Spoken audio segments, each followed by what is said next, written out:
Good day, good people. It's your girl, Angela Realtor, here today on Thursday with your education, your information for your real estate, home selling, buying needs.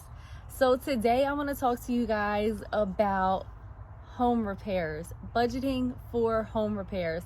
So many people don't do this. I always harp to my clients and I remind them numerous times throughout the transaction when they're looking for houses to budget for home repairs. With that being said, if you're buying a house, you're grown.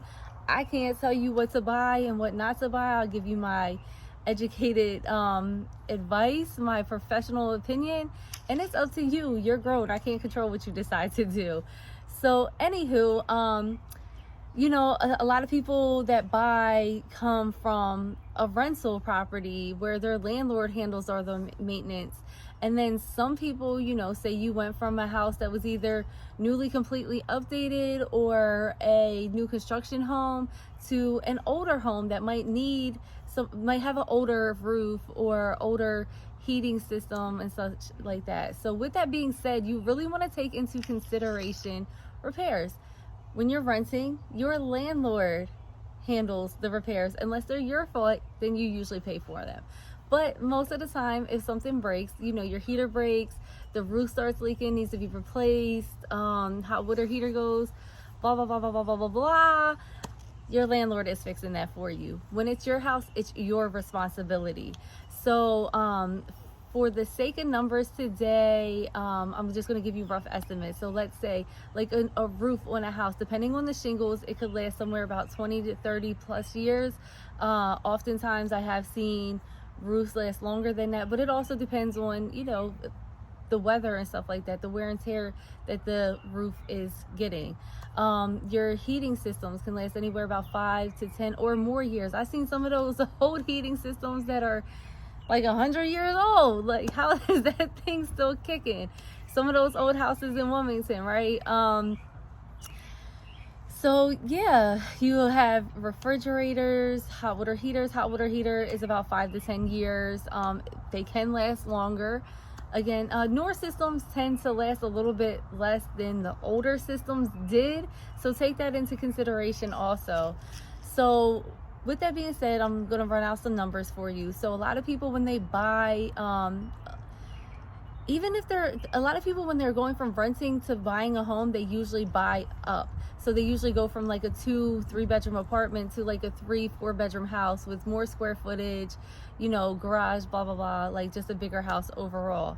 So, and then a lot of people, if they're moving houses, I often see people move up from like maybe their first house to their second house until some folks, when they get older, they tend to want to move down. But I've seen some older folks going into these McMansions lately, so I don't know.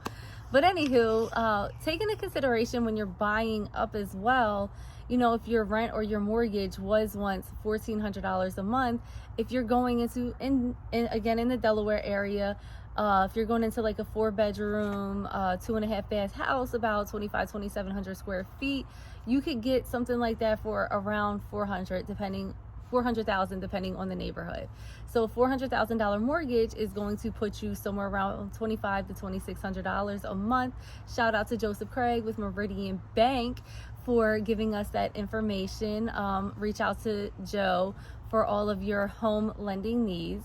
So anywho, back to what I was saying. So if you were once paying like $1,400 for a 2-bedroom apartment or your smaller house, you're now going up to about $2,600 a month. You're already jumping up $1,100 to $1,200 a month.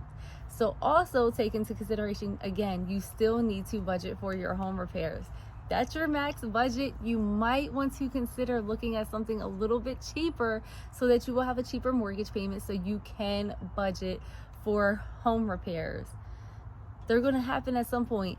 Even if you don't need home repairs, say you get a house that's like completely renovated, stuff still goes wrong. Just like that car that you buy off the lot, in a couple months, the transmission stuff starts slipping, the air might stop working, the radio might go, you might need, you need tires, blah, blah, blah, blah, blah. The same thing can happen with the house. Your heater might be working fine today, but it's, I don't know, 10 years old or 5 years old even. And then summertime rolls around, we was getting 90-degree weather last week. You go to turn that bad boy on, it might not work. With that too, you want to make sure that you're keeping your HVAC system serviced regularly. I think that's pretty much it that I have for today. I just really want to remind people to budget for repairs. Again, I remind my clients constantly, my home buyers, that they should be taking into consideration that these responsibilities of this house are now your responsibilities. So please budget for them. Don't be that person that buys a house and now you cannot afford to maintain it. Budget. That's all I have for today. If you guys have any questions, please feel free to message me, comment. I will be more than happy to get back to you and give you any advice that I have or help you out in any way. If you or anybody is looking to buy or sell real estate, please give me a call. I would love to help you. That's what I'm here for. So with that being said, I hope everyone has a fabulous day and I will see y'all later. Toodles.